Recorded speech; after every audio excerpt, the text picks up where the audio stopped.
And we're back with Ben Daseler from JobConnect. And let me ask you, Ben, you get a lot of complaints about job fairs.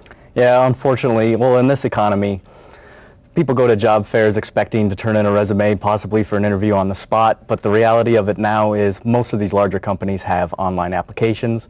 So you'll go there, talk to the company, and they'll say, oh yeah, we really like you. Why don't you go home and fill out an online application and we'll get back to you. So it's a little cold. And if you haven't filled out an online job application before, it takes a little bit of time, right? Oh, it does take a little bit of time, and you got to remember a couple things. Number one is almost all online job applications, you have to have a valid email address.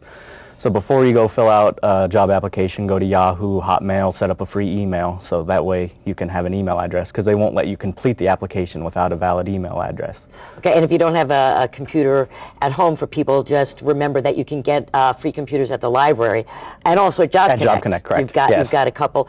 Also, when you fill out a job application, these days it's a computer that's sifting through the applications, correct? Correct, especially with the larger companies. They actually have software systems that read through your online application to make sure that you're meeting the qualifications, and the qualifications come from their job descriptions. So what you're going to want to do is put keywords from the job description in your duties for your previous job, so that way you get past the software screen. So you keep using those words. If they say they want someone with 10 years experience, you need to keep saying 10 years You need to experience. have 10 years experience in what they're looking for to meet the qualifications. Okay, got it. And some of the other tips you mentioned to me is keeping track of everybody you've talked to. Yeah, this is very important.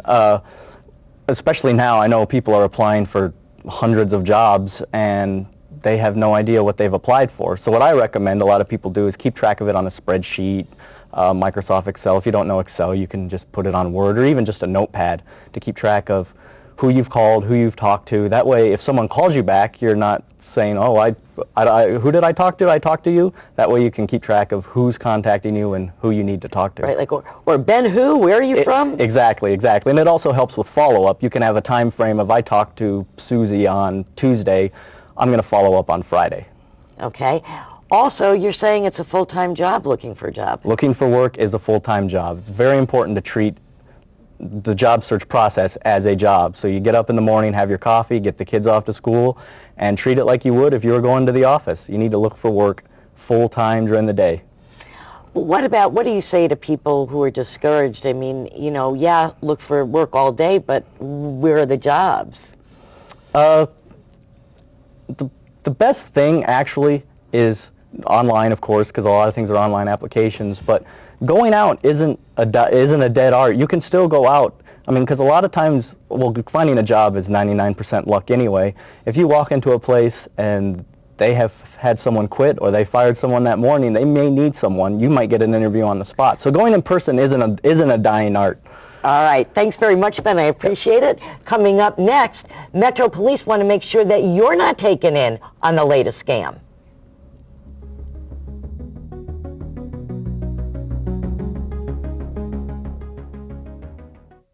Bad financial times are causing some people to make poor choices.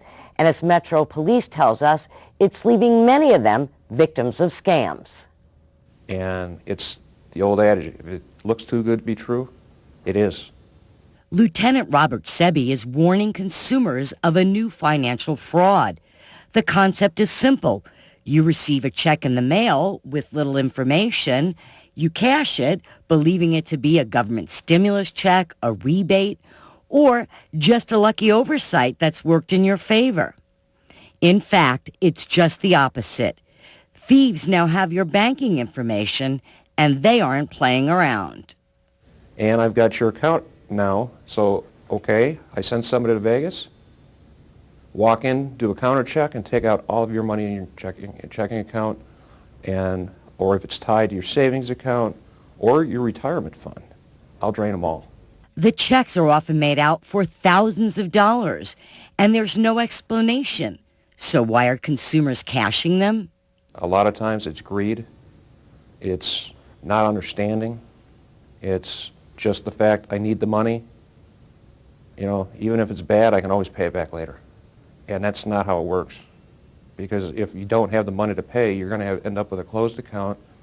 You're going to have problems with your credit. it's going to take years and years and years to recover and fix your credit report. The majority of these crimes originate overseas, either from Eastern Europe or Africa. So how do consumers protect themselves? Double check and make sure that the check is good, that you've done something to earn the check. Look at the business. Have you ever done business with this company? And that should be a dead giveaway. And usually when you get one of these mailings, the only thing that's in there is either the check and a little typed out piece of paper that says, upon receipt of this check, email me. Because then you're verifying on a second level that A, you're a real person, B, that you do have an email address, which they've now captured, and then they're going to hound you. Some good tips there from Metro. If you've been laid off and you're keeping your old health insurance through your former employer, generally it's called COBRA, good news, your rates are going down. One Las Vegas mother tells us her family is saving more than $500 a month. It's night and day difference because you have money that you didn't have before that you're not sending to some insurance company. Having